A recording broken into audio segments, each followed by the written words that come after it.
Hello everyone, and welcome to the Somewhere Over the Rainbow webinars on sexual orientation and gender identity in international education. Somewhere Over the Rainbow is a program of the University of Maryland, College Park, and this webinar series is co-presented with the Consortium of Higher Education LGBT Resource Professionals. Thanks to our planning committee made up of Bill Cherma, Eric Izaguirre, Katrina Knutson, Nicholas Sakurai, Demarie Woolway, and Conrad Zutenhorst. This is part of a series of 4 free professional development webinars designed for international education administrators and practitioners who are interested in learning more about these topics. The webinars are every Thursday of April at 1 p.m. Eastern Time, and more information about this and the other webinars is available on the website. A link to this session will be posted online in the next few days following the session. You can also go to the website to sign up for our email list so that you can learn more about our programs, such as the in-person conference we are planning for April 2017 in the Washington, D.C. area. I will post the website link in the chat box now.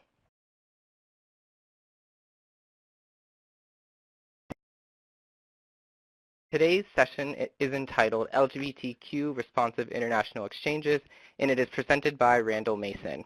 Randal is an independent consultant who has nearly 25 years of experience as an international development professional and community activist. Most recently, he served for 5 years as the Senior Gender and LGBT Advisor for IREX, a $75 million per year global nonprofit organization. He designs and leads trainings on gender-sensitive program design, gender and education, approaches to LGBT inclusive development, and fundraising. Randal speaks on, moderates, and organizes events on a range of topics, from sexual orientation and gender identity to gender-based violence. He also blogs about gender, LGBT rights, and global development issues for the Huffington Post. And now I would like to turn it over to our presenter, Randal. Thank you very much, Bill. I hope everyone can hear me. It is a on-again, off-again rainy day here in the greater Washington, D.C. area. I had a little bit of a shock first thing this morning. The electricity went off at my place where I'm giving this talk, and I was a little bit worried I'd have to relocate, but everything seems to be moving along swimmingly. I am super excited to help launch this webinar series this month.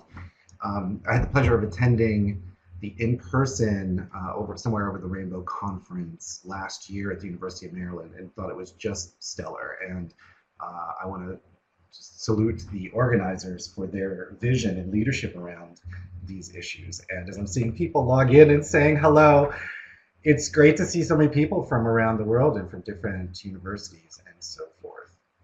So I'm going to start my presentation. I have some time allotted toward the end for questions and answers, and also hopefully to hear some ideas from you about what's working with your institutions and with your programs to make LGBTQ people feel more welcome and accommodated on your programs. But if I say anything that's unclear, certainly let me know. But otherwise, I ask if you can hold most of the questions toward the end. Okay, so I'm going to get started here. So for the agenda for today, I'm going to start off by talking about certain key themes that affect LGBTQ people around the world. And I'm going to definitely want to emphasize that our communities are not monolithic, right? Even just the constituent letters, right? Lesbian, gay, bisexual, transgender, queer, or questioning. I mean, even within that cluster of letters, there's a huge amount of diversity of experience that people bring on these programs and just the experiences they have in their lives. So I'm going to talk about some broad sweeping themes that can influence these programs as well. So then I'll talk a bit about knowledge and expertise at your institution. So how do you identify it? How do you build upon it? But I'd like to spend most of this session talking about what I consider some of the classic program stages, whether you're designing a program or just ways you can take an LGBTQ lens to different aspects of programs you might already have up and running. Okay, so just saying like, how can you be more welcoming? What are some of the things that you might want to keep in mind? I'm going to ask a lot of just sort of open-ended questions for you to consider. Maybe questions and conversations you can have back at your organizations, at your universities, and with your programs. And then I'll do a special note as well about working with mixed groups. So what do you do for programs that have both LGBTQ and non-LGBTQ participants who can be from all kinds of different parts of the world and might have really quite different perspectives. Okay, that's a little outline for what we'll be covering over the next 55 minutes. So I'm not going to spend a lot of time talking about sort of core terminology or some of the what I consider some of the basic concepts about LGBTQ or LGBTI issues in international development or in international exchange programs. If you are looking for some more of that, I really recommend Dr. Chloe Schwenke's recent webinar, LGBTI and Development. You can see a link to it there. Also, at the end of the presentation, I'll share an additional resources list with some of these links. So if you don't get it right now, you'll be able to get it off of the document. But she goes into really, I think, some just really stellar coverage of LGBTI issues as human rights issues and so forth. Okay, I said someone say they can't hear me, but let's see what Bill says.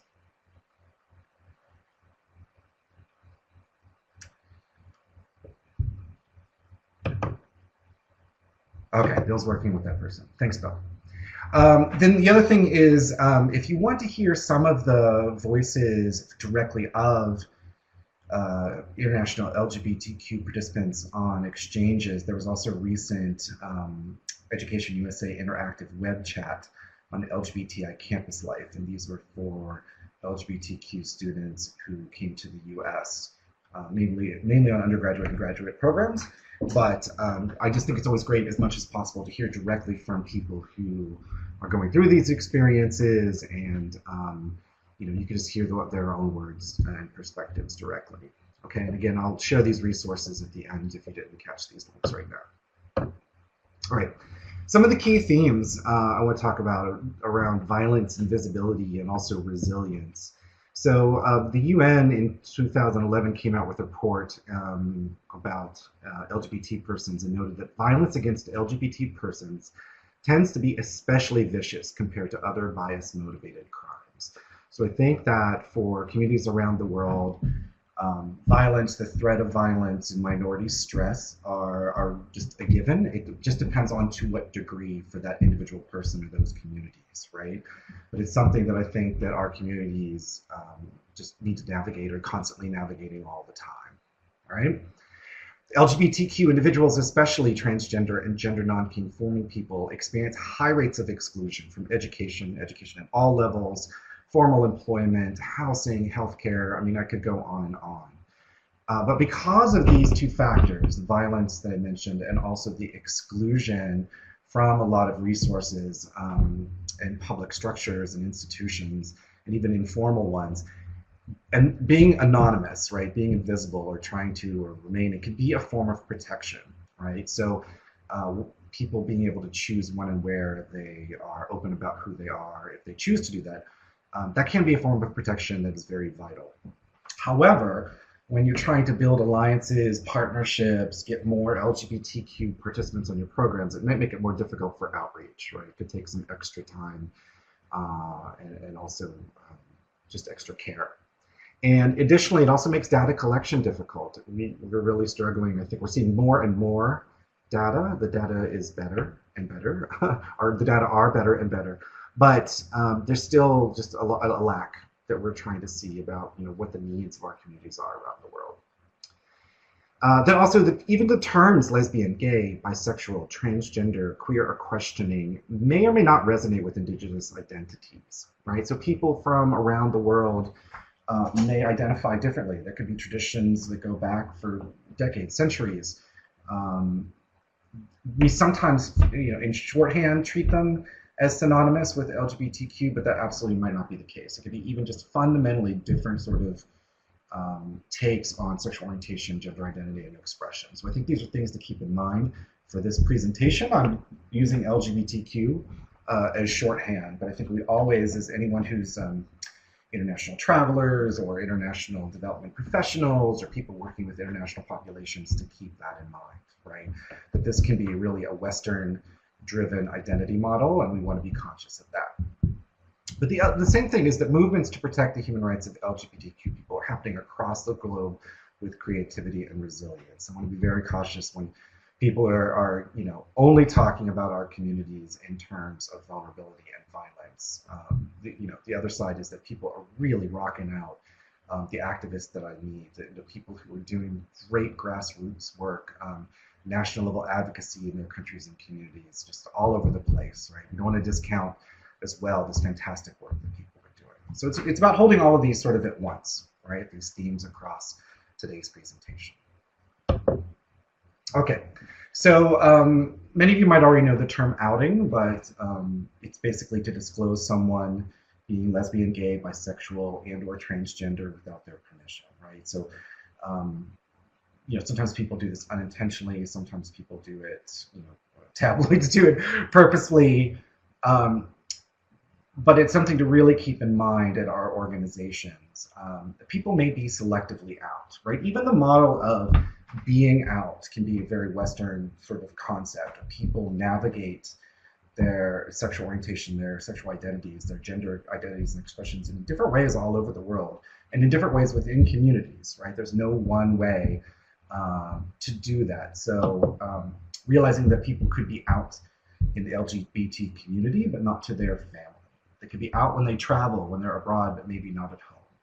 They could be out to friends and family, but not professionally, etc. There's all kinds of different configurations. So there's no one way that people are out anywhere around the world. There's all kinds of different models. There are, of course, people who are, out and proud, but you just explicitly ask for permission before disclosing about someone. So even taking and publishing pictures from an LGBTQ-focused event can be an issue. The photograph to the right, you can see I was attending a talk by young African leaders, and they had affinity tables, right? And so I went to the one on LGBTQI rights. And so people just self-selected where they wanted to go.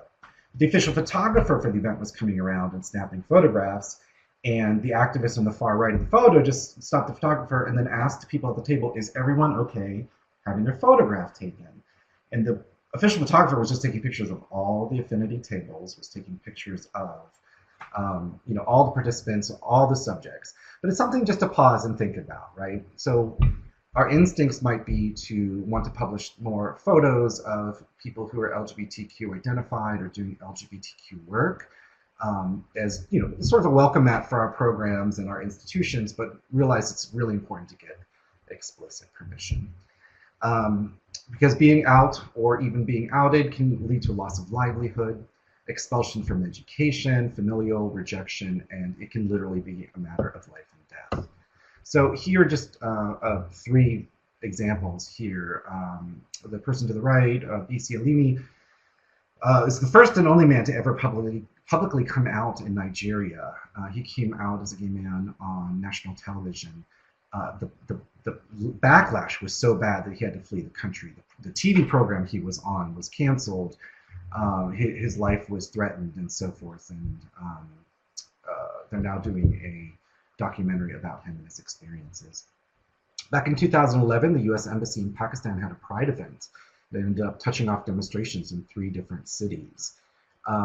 It was done with the best of intentions, but word got out. It just created a lot of attention that local activists were not, local LGBTQ activists were not happy about. And they just said, we did not need the public eye right now, said one activist. But this also isn't just in the global south. Lucy Meadows was a British school teacher, and she committed suicide 3 months after being outed as transgender in the British press, right? So being clear, these are global issues, right? People in different areas, different communities, different socioeconomic levels, and so forth. So just being conscious of those of us who work in these type of programs, realizing there could be implications, very serious ones. But also, I just want to give a shout out to these are some of the fantastic LGBTQ activists I've met on exchanges to the United States. So like I said before, there are plenty of people who are out loud and proud. You just can't treat all LGBTQ people with, the same way. You just can't make assumptions. All right, so let's talk about our institutions and programs a little bit. How does your organization, how does your program currently keep up with these rapid changes in thinking and terminology around sexual orientation, gender identity, and expression? I mean, there are things happening all the time, new variations of terminology and so forth. So where is there currently expertise, right? Do you have some sort of affinity group or something, LGBT employees group or similar? Does the expertise at your organization, does it represent all of the constituent letters, the L, the G, the B, the T, the Q, right? So sometimes organizations might have a point person, and then it's, say like a gay man, and that's fantastic. But it doesn't necessarily mean that that person has the broad expertise, right, across all of these different issues. Does your organization, their point person, do they have an LGBTQ community practice, some type of inclusivity or inclusion working group, right? Do you have something right now that is working or can serve as a point of reference for your institution? Is it something you might want to look at forming? If you do have something, or if you choose to form it, do people within your institution know it exists, right? Is it clear what services it provides and how to reach it? I brought this up with a client recently. They have a small LGBT working group in their international development organization, and he looked a little nervous when I talked about the services they might provide. And I said, it's okay if it's narrow, right? You don't have to have all the answers, but these point person or some type of community of practice or group can also serve as a clearinghouse, right? It can be a place for others in the institutions, other support mechanisms to go to and have to spark conversations, right? And to coordinate about how to expand the knowledge of the institutions, how to build upon it, how to bring in outside experts to supplement what you already have. And then thinking about the support systems you already have in place to support international students or international fellows, international volunteers, and so forth. What systems already exist? What offices already exist? And can you either appoint liaisons between them, between existing structures? Is it helpful to set regular meetings, even if it's quarterly or monthly? What sort of connections you create to make these routine connections so that people can trade ideas and have conversations and maybe develop tools or improve existing tools, right? So it's like your LGBTQ Student Services Office. Does it talk to the International Student Services Office? Do they meet on occasion? Do they see how they can work together? Okay. And then what kind of partnerships or trainings or resources will supplement your in-house expertise? Because again, we're seeing more and more of a body of work around international LGBTQ issues, and are able to share those with one another. So how do you keep up with those, and how do you spread the knowledge across your institution? Okay. So like I said, I want to spend most of the time kind of looking at what I consider to be the classic program stages for an international development program. So my experiences with international development, including international educational exchanges, so undergraduate exchanges, graduate students, and senior scholars. It's part of what I learned working at IREX, an international nonprofit organization. But also some other programs that I've worked on include, bringing NGO leaders, like young leaders, to the United States as well. And so we're going to look at all of these programs models and then how they can relate to your institutions as well. So with assessment and outreach, I've combined the two, because maybe you're starting a new program from scratch, or maybe you're just looking to increase the number of LGBTQ participants. Okay, but some of those mechanisms are going to be similar to one another. The selection process, how are you selecting who is on, who benefits from your programs now? Program orientation is going to be a pre-departure orientation before the person leaves their home country, before they go to the host country or community, either in either direction. Placement, so this might be, they might be coming to you, might be the host organization, and that's great. Or maybe you have other kind of supplemental placements like internships or other things that are enriching their core experience. But things to think about with host organizations if that's not you. And then what kind of ongoing support can you offer to LGBTQ participants on programs? Okay. Oh, and then the obligatory rainbow flag, of course. So before you even think about doing an assessment, if you're starting a program from scratch, or before you start doing outreach, think about what will people find on your website and on your social media accounts, right? LGBTQ people are going to do their research, generally speaking. If they have access to the internet, they're going to say, who is this organization? And, am I going to want to participate with them? There's a great list of sample questions from the LGBT Student Guide to Studying Abroad from goabroad.com. It's going to be in the resources document I share. But they say these questions are like, will I be accepted? Will I be safe? Will I be able to express myself? Will I feel comfortable with my housing? Will I experience discrimination? Will I have trouble in transit? And will I have support from my host? So I think thinking about these things, when people are looking at you, they're going to look at the language that you use, right? The language you use and the expertise that you purport to have. So does your organization have publicly available policies regarding non-discrimination or inclusivity? Like, are those easy to find on your website? Have you published blogs and thought pieces around sexual orientation, gender identity issues? Do you post interviews with your LGBTQ participants, alumni, or with thought leaders? Do you participate in conversations and events around observation days like International Day Against Homophobia and Transphobia, Pride Month, or Transgender Day of Remembrance, etc.? That is a choice for organizations to make, and you should think about which one or ones you want to participate in. You know, just to note, not everyone in the transgender community is thrilled with Transgender Day of Remembrance. There's, you know, why are we spending so much time, you know, on a day that focuses on us being killed? I've heard some trans activists talk about, right? So don't just sweepingly participate in these, but also actively listen if this is new space for you. Okay. And then do you only post about LGBTQ issues during specified observation days, or do you do it throughout the year as well? Right. So I think no matter what kind of, you know, group or groups you're from, I think we all do this. You know, June comes around.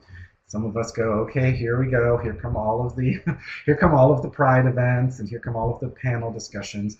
Similar with other groups, you know, Women's History Month, Black History Month, and so on. That it's like, okay, are we only talking about these issues around that time or during that one observation day?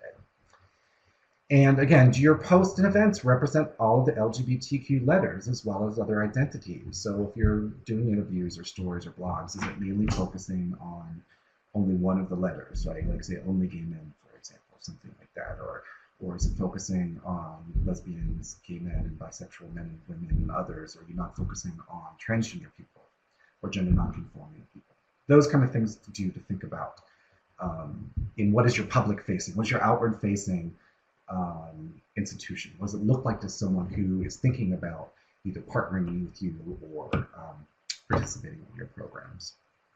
Okay, so looking at either researching LGBTQ issues, again, from a design standpoint, or trying to get more LGBTQ participants on your programs and initiatives, or identifying partners for multiple reasons. Plan enough time to identify, connect with, and allow LGBTQ organizations to respond, right? So a lot of these groups are completely volunteer run, and they just don't have the time. You know, some people, if they're employed, they have their day jobs, and then they're doing volunteer work, you know, in the evenings or on weekends and so forth. So, you know, I understand. I've written proposals aplenty and designed programs, and you want someone to get back to you. You have 3 weeks to meet a deadline, 2 weeks to meet a deadline, etc. But really allowing that grace period for these organizations. Also, they might want time to ask about you. They might want to do the research on this. They might look on your website or just ask around, like, hey, is this organization okay? Like, what's their reputation? Another thing to keep in mind is getting multiple perspectives. Because LGBT organizations can be harder to locate because of the invisibility and anonymity that I mentioned earlier. You might just be thrilled, like, oh great, I have this one connection in this one community or this one country I'm trying to develop a program with. Check, right? You check the box and then you sort of move on. But you have to understand that there's going to be multiple perspectives, right? If you're talking to, you know, a fairly sizable LGBTQ organization in a capital city of a country, they might have very different perspective than a rural organization. Or if it's a group that's principally gay and bi men, the needs that they express for programs and institutions and initiatives might be somewhat different than, say, lesbian, bisexual, or trans women. Similarly, trans individuals, gender nonconforming individuals, their views and their needs can also be distinct from people who are cisgender, right? So really, it's important to get multiple perspectives whenever possible. Again, that's going to be more of a time burden on you, but it's worth it to make a better designed program and to really get well-rounded perspectives. If you currently don't have a lot of connections You might want to start with umbrella LGBTQ organizations, either domestically or internationally, as a starting point to build relationships with them and start to build bridges and talk about ways you might be able to work together. Ask funders of LGBTQ initiatives if they'll forward opportunities to their grantees and networks. I underlined it forward here because a lot of people are going to protect their grantees, they're going to protect their partners. They're not going to just give out contact information, but they might forward opportunities that then their partners, their alumni could respond to. And then, of course, build relationships before you need them. Not just like, hi, I was wondering if you could get back to me in 24 hours, 48 hours with this question. And they might be like, who are you? And why are you reaching out in such a fashion? They have their own priorities.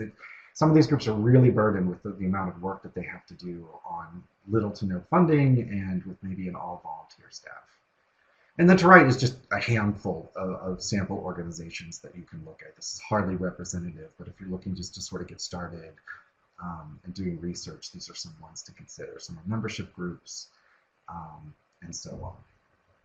Okay. So again, if you are designing something from scratch or looking to maybe retrofit things to be more inclusive of LGBTQ participants, I just want to point out two tools that I think have some merit to them. The first is a guidebook about violence against women and girls, and it's about sexual minority women and girls. I had the pleasure of reviewing that with a colleague of mine who worked on one of the key authors of the report. I want to draw your eye to the rapid situation analysis section if you look it up. Again, this will be on the resource list that I'll share. But it just has some really concrete questions that you can ask if you're entering a new community or a new country, new to you, and then you want to say, like, what are the things I should look for? The legislative environment, the sort of day-to-day lived experience of people and so forth. And then to the right is a toolkit for integrating LGBT rights activities and into programming in the Eastern European region. It's a very long report. I think it's over 100 pages, but if you're just looking for something quick to get you started or to jumpstart your thinking, look at the section on 10 steps for successful LGBT development. I really liked how they outlined things in that. Okay. All right, so moving on. So let's say you've designed your program or you've updated your program or you think your program's solid, but you want to get more people. So how do you promote it?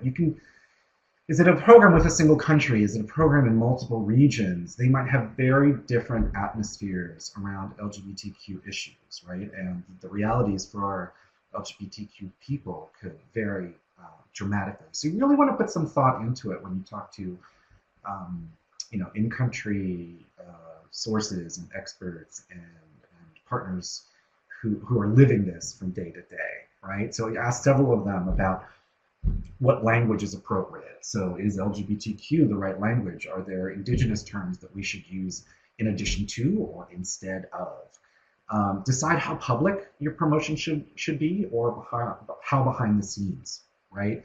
So in other words, whatever language you end up using, you also want to think about how broadly and how publicly you want to do that. So in some countries, if you have, say, an office there, you might be risking your registration, right? If you're an international organization and they find out they don't like the kind of programs you're doing, it might affect your operations. The other thing is that it might stir things up for the local LGBT communities that they're just not ready for. They're like, wow, this might be a really sensitive time, or you were just about to do this big advocacy push and now you've done some national level campaign about this program. So really getting multiple perspectives about that. And here are the way that certain programs are doing it. So you can do what I call the coded approach, right? You can just say, the people we're looking for people who have the ability to work cooperatively in diverse groups and respect the opinions of others. So the Mandela Washington Fellowship has that on their application.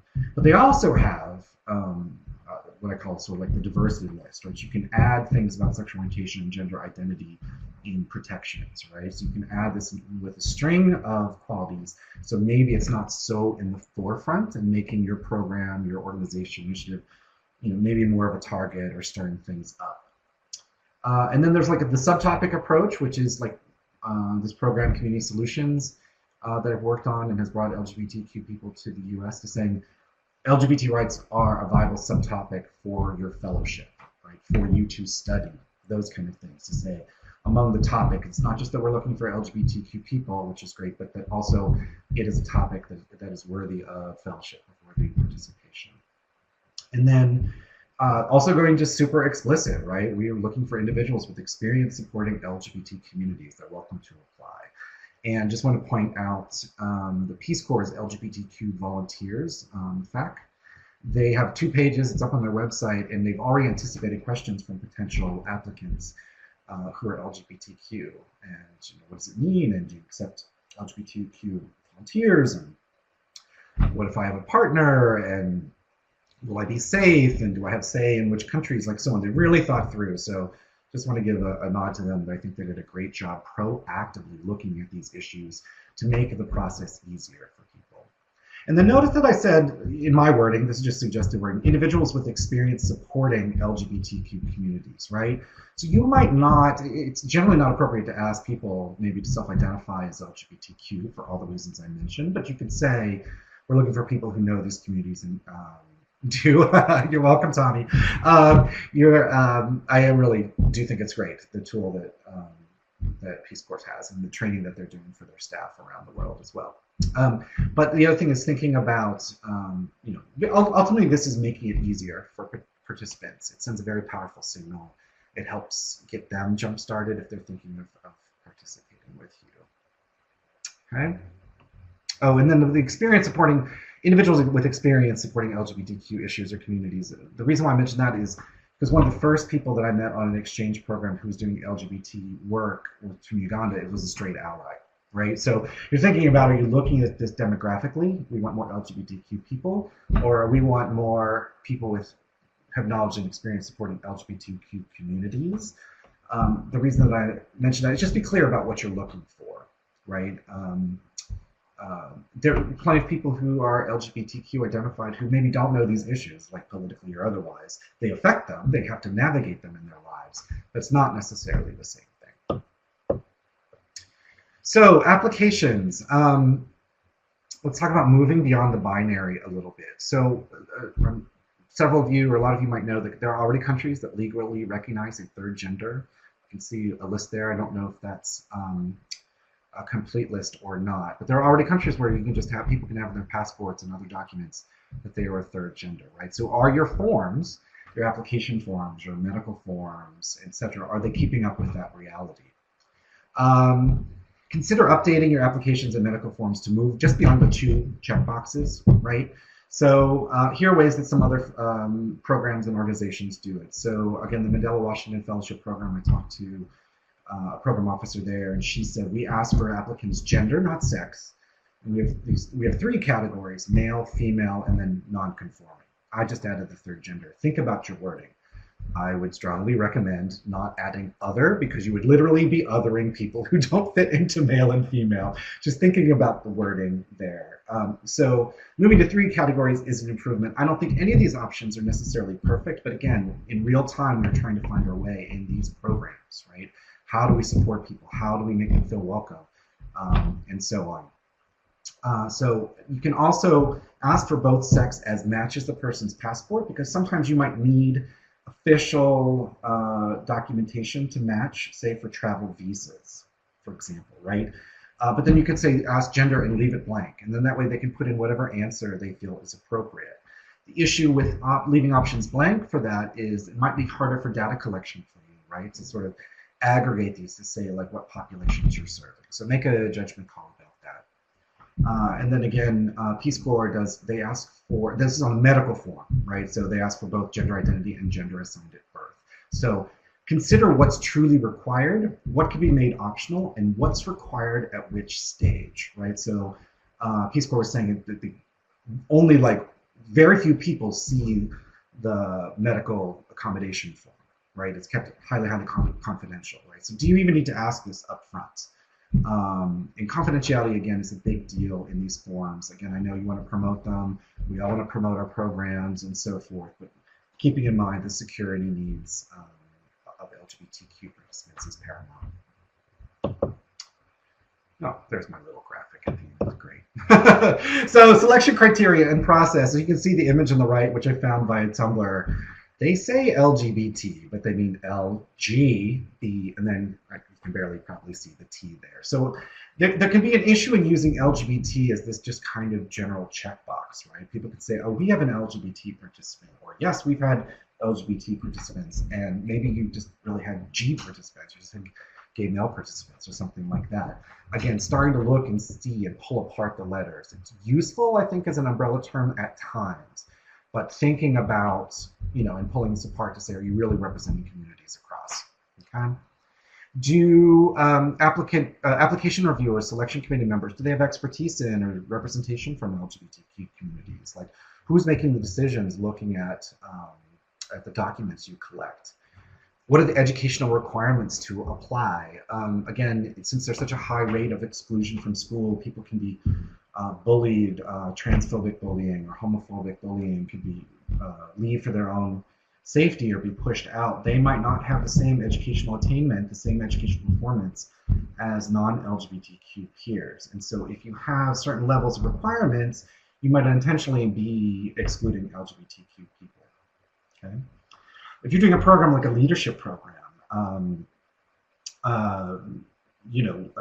whether you're working with non-governmental organization leaders, civil society organization leaders, young leaders, do you require that their organizations be officially registered? This can be incredibly difficult, even impossible in some countries and communities, looking to see like what they have to navigate, right?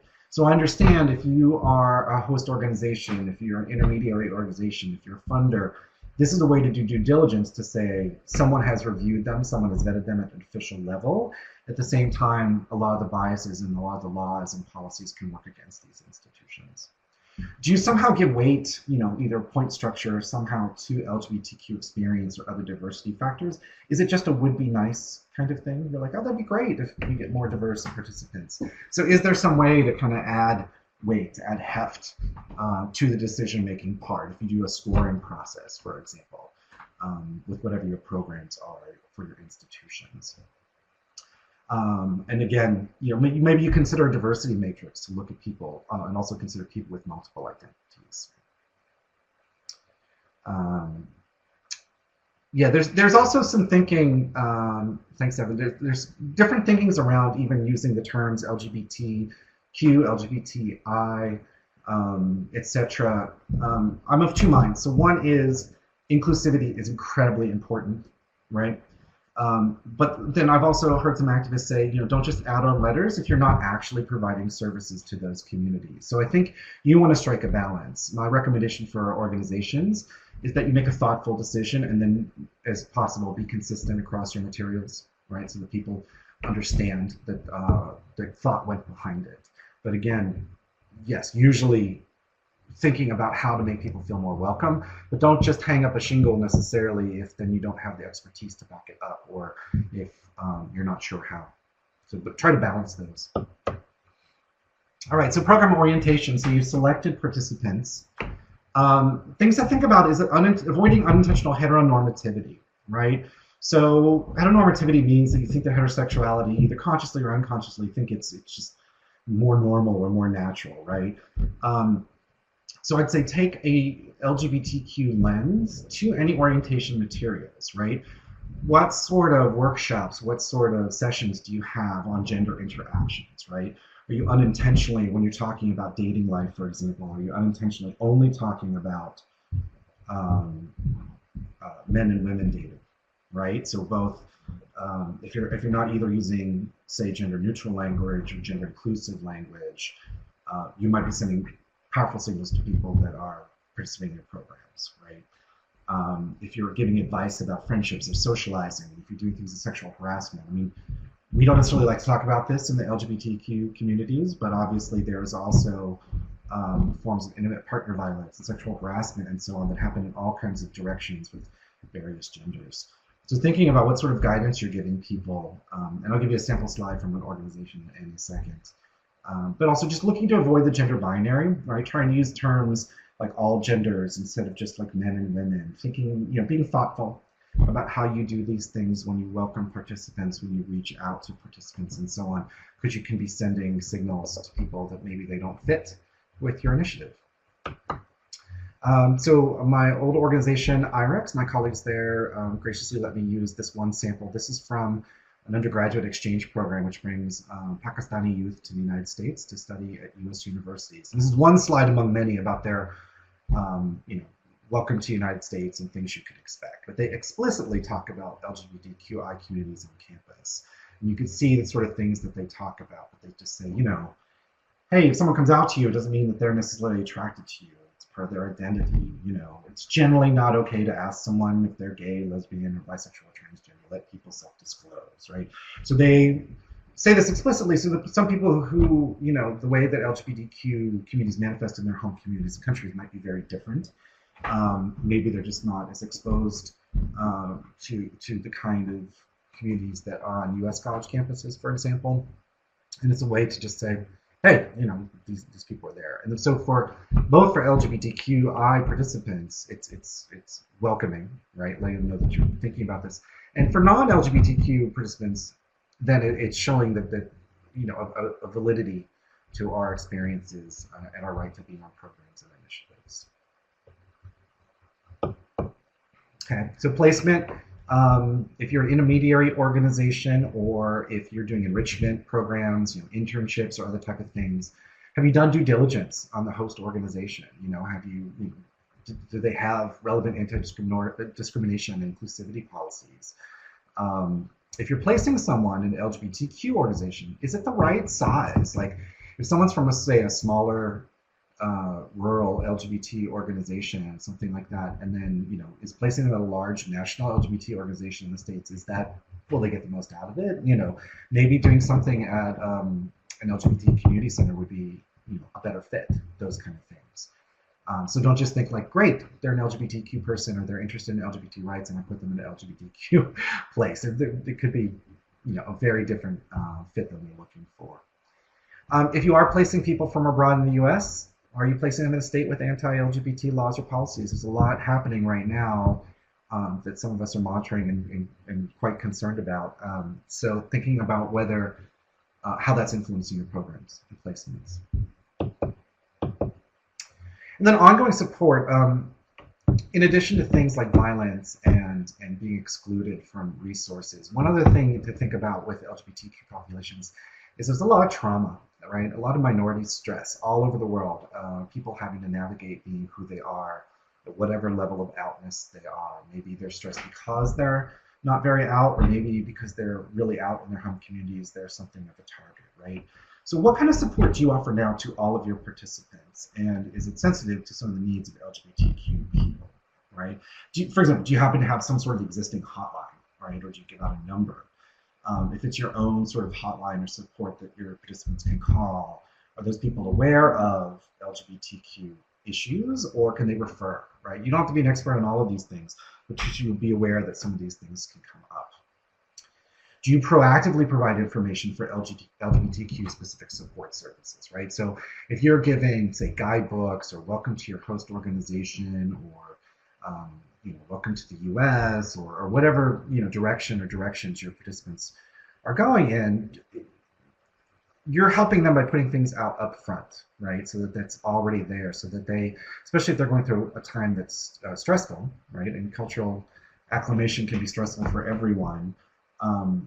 It just makes it easier for them up front. And then for things like your international security briefings, like if you're sending people abroad, do you do some sort of guidance for them, travel guidance at a minimum? And do you include sections for LGBTQ people, for women, for people with disabilities? So again, not treating all travelers or all participants as necessarily having the same needs. I noticed that like Frommer's, the travel guide, has a subsection, for example, for gay and lesbian travelers that they just proactively provide. And then whomever provides travel supports or services, whether it's in-house or use a service, are they aware of issues that might arise with LGBTQ travelers, especially those who might be transgender or gender nonconforming? So for example, if their gender identity and presentation doesn't match necessarily their legal documentation, could that cause issues when they arrive in their host communities or when they arrive in a new country? And so, are you prepared for that? Have you mapped out some sort of scenarios, or do you have people on call so that you can support those people? Okay. And then so just a couple notes about working with mixed groups. So you know, if you're going to have people from all over the world, all different levels of experience, cultural perceptions, and so on, and if you're having something like a panel, you know, you're having a panel presentation or some sort of group work, you know, what have you, try to determine the difference between what's like a teachable moment versus disruptive behavior, right? So is someone doing something that's going to make LGBTQ participants feel uncomfortable or unwelcome? Or if you do something to silence that person, are you unintentionally maybe burying something that might be on other people's minds, right? That's a judgment call that you and your colleagues have to make. I'm assuming many of you are already working with diverse people in different configurations, but thinking about that as well, just making that judgment call. Maybe it's that, you know, you don't deal with it in that moment, or you don't continue that conversation there, but you talk to the person on the side or something like that. A lot of you might do this already, but co-developing and referring to either norms or ground rules for talks and events, right? Like use respectful language, whatever those things are. Co-developing them means that people can be more invested in their outcomes and in participating with them. But thinking about, you know, just what are ways to sort of manage these different group dynamics. If you're going to be working with more and more LGBTQ participants, just be aware of current narratives that are going on, right? So things that people might bring up, right? Well, LGBT rights are a Western import. But then the counter narratives, which is actually homophobia and transphobia are products of colonization, right? Or LGBT rights aren't special rights, these are human rights. And this is what we mean by that.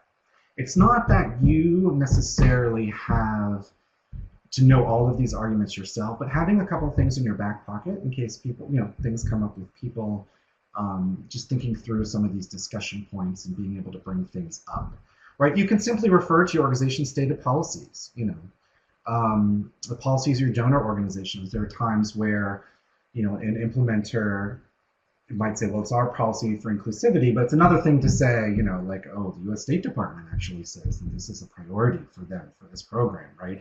You can also bring in different voices and perspectives that way, use your judgment about that. If you feel it would speak to the you know, to people, you could talk about human rights are universal. What do I mean by that? People should have the ability to meet, right? The right to education and so on. And so on. You could use things separate in the US if it's international people. We believe in separation of church and state, so you know, religion shouldn't be a factor, or you know, we're a pluralistic society. Think about your own perspectives and what would also speak to the audiences you're working with. And then, you know, don't just assume that things are going to necessarily be disruptive and then everything's fine if you don't hear anything negative, like everything's just, you know, fine and dandy.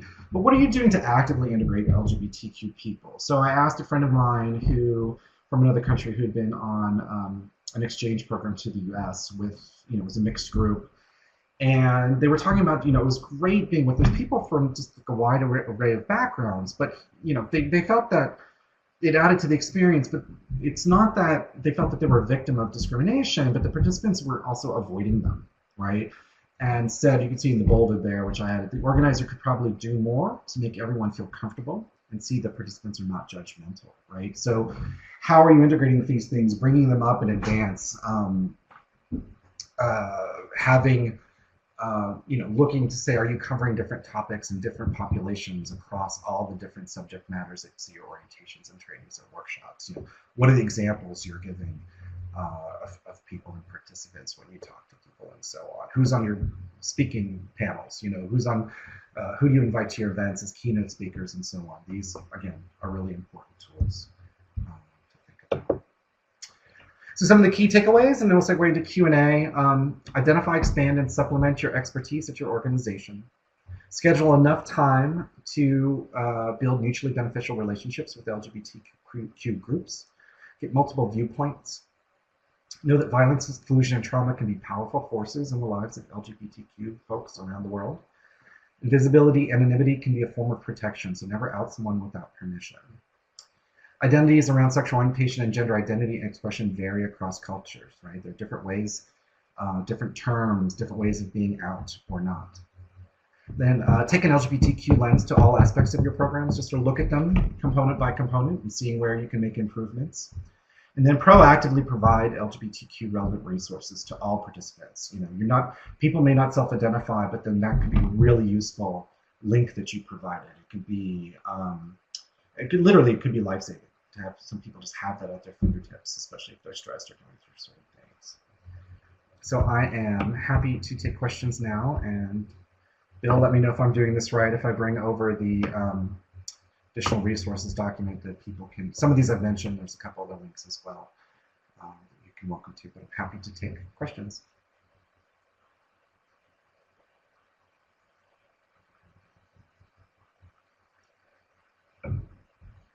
Yes, I do think it's important to look at this and to keep sort of testing, Jody, to say like, what are these different categories that we're currently using, and and then asking, asking for feedback from participants after they've been on your programs, your initiatives, after they visited your universities. Did you feel welcome?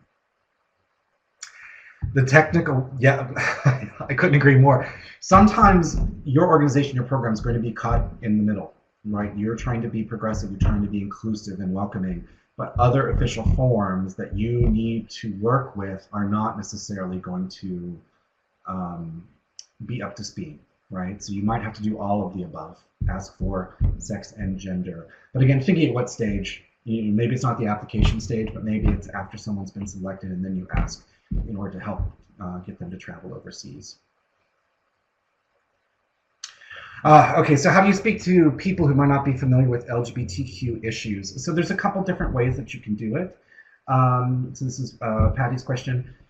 You can do things like a general, talk about diversity in the United States, right? If they're coming to the US, or diversity issues if people are going overseas. You get people who represent different communities and have multiple identities speak, right? So one thing that I think organizations can do, funders and implementers, universities, is you have like convening power, right? And bringing people together, if you're different kinds of youth leaders and so on, if you're including LGBTQ like representatives and leaders, that sends a powerful signal right there in and of itself, right? I think you definitely need people who have cultural competence in the community or communities you're working with to either help design the training or to bring up these issues.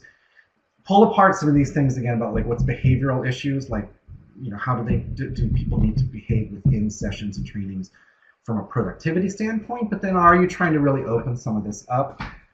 There's been some programs, this is more in the gender space and not necessarily LGBTQ explicitly, but there's a program called SASA, which I think is SASA.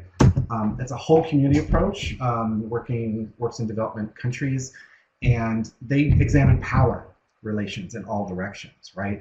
So while it's geared to gender relations among different genders, the program says like, men experience power dynamics too. So say if they're from a lower socioeconomic class and it's their boss, once you start examining issues around power, then people can see how these things can interrelate, whether they're part of that group, right? Whether or not they're a woman or LGBTQ identified. So there's some different models out there that I would definitely say look to some of these international groups. You can have people speak on panels who are foreign nationals living in the United States, for example, who can help be that bridge, and so on. Oh yes, feel free to share that additional resources document. Those are all publicly available articles and videos and so on. I think that those are just ones that I think are really useful. There's a bunch out there. It's really exciting. I was talking to Dr. Chloe Schwenke. I mentioned her webinar at the very beginning, and she said, we're really starting to get this body of knowledge that's developing, right? And so events like this, Somewhere Over the Rainbow, and others are tapping in and developing. It's helping to synthesize this kind of knowledge so that we can start saying, hey, here's what's working at my organization, my program. Maybe what is it that, what are you learning, and so on. Great, Patty, you're welcome. See some other people are typing. Let me know if there are other questions.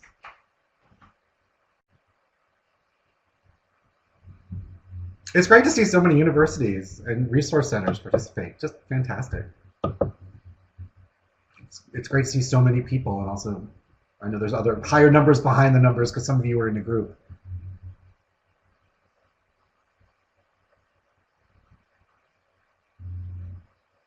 Yes, if you have questions for the group at large, please feel free to share those as well. Or if you have tips about what you think is working or things you have either tested or experimenting with, I think it's fantastic to really, just peer to peer for people to be able to share some of these ideas.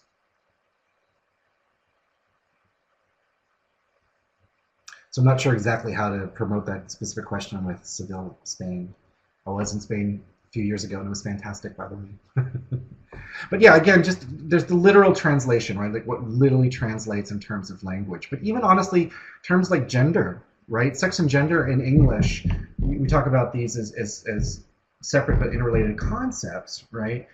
The term gender doesn't necessarily exist in some other languages, right? So even official translations of documents may not fly, right? You really have to work on some of this. And if you're dealing with non-native English speakers, some of these concepts might not be readily grasped because they could be different. The framing could be different than they're used to, or just linguistically, right? I was meeting with some people from leadership of a women's shelter in Morocco one time, and there was an interpreter there. And I used the term empowerment, and she just said, "Hold on a second" to me, and then she used a string of words to describe it, because it wasn't just a one-to-one. It wasn't just a one-to-one translation. How to talk about parents with these issues. So a couple of things on some of the leadership programs, youth leadership programs I've seen internationally, they talk about, one of my colleagues was saying, these are 21st century skills, right? If you are trying to be a leader, right, in whatever your profession is, whether it's the nonprofit profession, business, government, and so on, being able to talk with diverse populations is a skill, right? Employers are actively looking for this. It is a quality of modern leadership. So that might be one way to frame it. I think issues around gender identity, sexual orientation can be really charged. Certainly, in the US and every culture, these can be considered to be very private issues. So what I would do is also say maybe have some conversations with individual parents, right? To ask about this. Also, are you familiar with PFLAG? I can spell it. Flag. I don't know if they've expanded their name recently, but Parents and Friends of Lesbians and Gays, right? They have really great materials that they've tested for, yes, PFLAG. They have a lot of materials about talking to parents about these issues, talking to family members about these issues. I'm most familiar with them in the United States setting. I think they have worked with, and there are PFLAG offices in some other countries as well. So some of these might have been culturally adapted or generated, translated into other languages. But PFLAG, I think, would be a great starting point. Because they say things, or at least they used to when I volunteered for them many years ago, they would say things like, allow yourself to go through like a mourning process if this is news for you about your child. Like, it doesn't mean you're a bad parent. Like, they really speak, I think, to the lived experience of parents, right? Studying country. Oh, right. So, advice or materials or for students studying in a country where homosexuality is illegal or where it's very taboo. This can be really challenging, right? Again, when I was talking to Peace Corps, I talked to Daniel Hinkle is his name, and he said, it's really interesting. Now we're seeing volunteers, Peace Corps volunteers, Americans who have never been in the closet, right? They've been out their whole lives. And so what does it mean to travel somewhere where you may need to be selectively out? Or you might be comfortable being out loud and proud, but what's that going to do, say, for the local communities there, right? So I think that there are some of the resources that I have in the list might be useful. I'm trying to find here. The LGBT student guide to studying abroad. So under the resource document, you can click on and download there. What I liked especially about it was called Resources for LGBT Students. It's a subsection, and they have links to all these other articles and blogs. So it's a compendium. They've compiled together some ones for you to look at. So I would start there as well. I think you definitely want to look at safety issues, security issues for people in general traveling overseas. Obviously, reach out to some international groups maybe doing this kind of work, or other, if you're a university, for example, work, reach out peer-to-peer, and also look at some ways that they are addressing this issue in this information in this issue in their information, right? What are they proactively providing? And I think some of it is, I read a blog by an LGBT person who studied abroad, and they were saying, just they were being really proactive and asking them really their their international student affairs office, and they were really pleased with the response, but they had to ask up front. So sometimes even just saying, hey, we're here for you, and if I don't know, I will help find out, right? And I think that there were some materials from organizations, some of the trainings and stuff that Peace Corps and other groups have done for people going overseas can be really helpful. But check out those articles under the LGBT Student Guide to Studying Abroad. There are links to them within the document that I'm referring to. Okay. Yeah, I think we are just about out of time. Great. Thank you all. This was really, truly a pleasure. I mean, thanks to Nick, thanks to Bill, thanks to the organizers. It's really an honor to be able to kick off this session, I believe, in really pragmatic ways to address this. But I'm also excited for the other ones coming up. If you haven't seen, look for the ones, the other sessions coming the next 3 Thursdays. I know I will be attending in the audience as well. And I included my Twitter handle. It's @Randal Mason. If anyone wants to give, follow-on questions that way, feel free to give a shout out. But Bill or Nick, anything else from you guys from the rest of the series? From the two of you? Hi. Yeah, there's a link for the No, other we just ones want to coming say up. thank you for a wonderful presentation and for kicking off our first webinar in our series. And I just want to let everybody know that we had over 80 people who were logged in, and as Randal said, there were probably multiple people sharing in a room, so I would even say comfortably we probably had over 100 people watching. So I think we at the committee here are super excited to see how much energy and support we are getting and how much interest there is. So thanks so much to you, Randal, again. And for everybody, I included the link to the Somewhere Over the Rainbow website again, so make sure you join us for our next sessions, which we'll be doing next Thursday, the following Thursdays in April. And make sure you sign up for our email list so you can keep in touch with us when we start planning for next year's conference. We want to make sure you have all that information. So thanks again. Thank you. Bye, everyone.